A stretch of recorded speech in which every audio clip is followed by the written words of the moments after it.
Okay dears, English ఈజీగా నేర్చుకుందామా? Okay, English ఈజీగా నేర్చుకోవాలంటే ఫస్ట్ సబ్జెక్ట్స్ అంటే తెలియాలి. ఎవరు మాట్లాడుతున్నారు, ఎవరితో మాట్లాడుతున్నారు ఏంటో మనకు తెలియదు. ఐ అంటే హీ అంటే అతడు, షీ అంటే ఆమె. ఓకే, వీటితో పాటు ముఖ్యంగా చాలా చాలా ఇంపార్టెంట్ వెర్బల్ నేర్చుకోవాలి. వెర్బ్స్ అంటే పనులు. పనులు అంటే ఉదయం లేచిన దగ్గర నుంచి నిద్రపోయే వరకు కూడా మనం చాలా పనులు చేస్తాం కదా.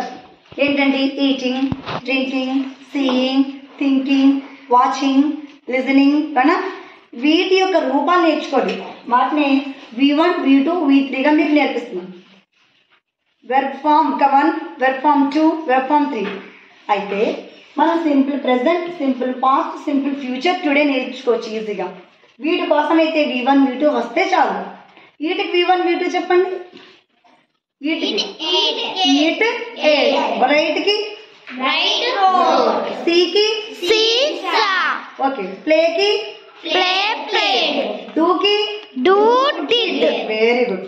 ఇలా రెండు వస్తే మీరు simple present, simple past, simple future మాట్లాడవచ్చు. ఎగ్జాంపుల్ చూద్దాం. సింపుల్ ప్రెజెంట్ టెన్స్ లో subject plus V1 plus object ఉంటుంది. అంటే వెర్బ్ V1 రూపంలో ఉన్న వెర్బ్ని యూజ్ చేస్తాం. సింపుల్ పాస్ట్కి వచ్చేటప్పటికి V2 వాడతాం. సింపుల్ పాస్ట్కి ఏం వాడతాం? V2. సింపుల్ ఫ్యూచర్కి వచ్చేటప్పటికి subject plus will plus V1. అర్థమైంది కదమ్మా? Subject plus V1, subject plus V2, subject plus will plus V1.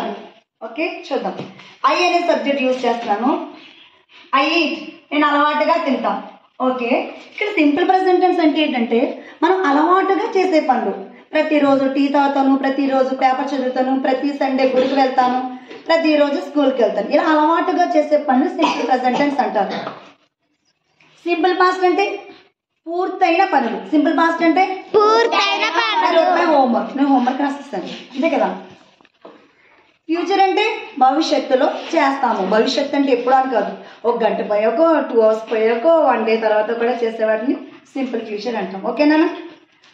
Example, I eat, నేను తింటాను, నేను అలవాటుగా తింటాను. ఐ ఈట్ బనానా, నేను బనానా తింటాను.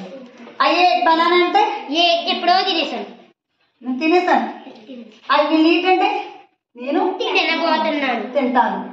Okay, next I see, I saw, I will see. నేను చూస్తాను, నేను చూసేస్తాను, నేను నెక్స్ట్ చూస్తాను ఫ్యూచర్లో. I go, I went, I will go. I come, I came, I will come. I write, I wrote, I will write. I play, I played, I will play. I sit, I sat, I will sit. Okay నాన్న?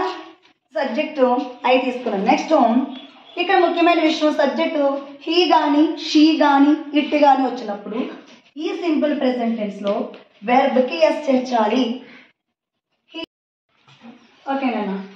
ఇప్పుడు మనం subject he, she, it వచ్చినప్పుడు వెర్బ్కి yes చేర్చాలి. ఎప్పుడు? Simple present టెన్స్లో మాత్రమే. Example చూద్దాం.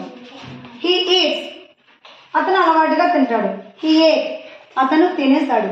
He will eat, అతను ఫ్యూచర్లో తింటాడు. హీ సీస్, అతను చూస్తూ ఉంటాడు.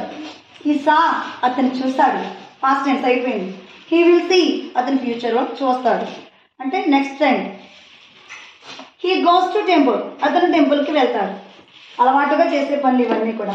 హీ వెంట్, అతను వెళ్ళాడు. హీ వెంట్ టు టెంపుల్, టెంపుల్కి వెళ్ళిపోయాడు. హీ విల్ గో, అతను ఫ్యూచర్లో వెళ్తాడు, అంటే 1 hour తర్వాత, 2 hours తర్వాత వెళ్తాడు. హీ కమ్స్, అతను వస్తాడు. హీ కేమ్ అంటే అతను వచ్చేసాడు. హీ విల్ కమ్, అతను వస్తాడు. He writes, he wrote, he will write. He plays, he played, he will play. He sits, he sat, he will sit. So she కూడా సేమ్ అలాగే use చేస్తాం. ఇట్ చూసుకుంటే it అంటే ఇక్కడ జంతువులకి యూజ్ చేస్తాం. అది ఇది అని చెప్పినప్పుడు థింగ్స్ కూడా యూజ్ చేస్తాం. థింగ్స్కి, యానిమల్స్కి యూజ్ చేస్తాం. ఇక్కడ డాగ్ తీసుకుందాం అనుకోండి. ఇట్ ఈట్స్, డాగ్ తింటూ ఉంటుంది కాబట్టి ఇట్ వచ్చినప్పుడు కూడా it eats, it sees, it goes, it comes, ఈ విధంగా చెప్పొచ్చు.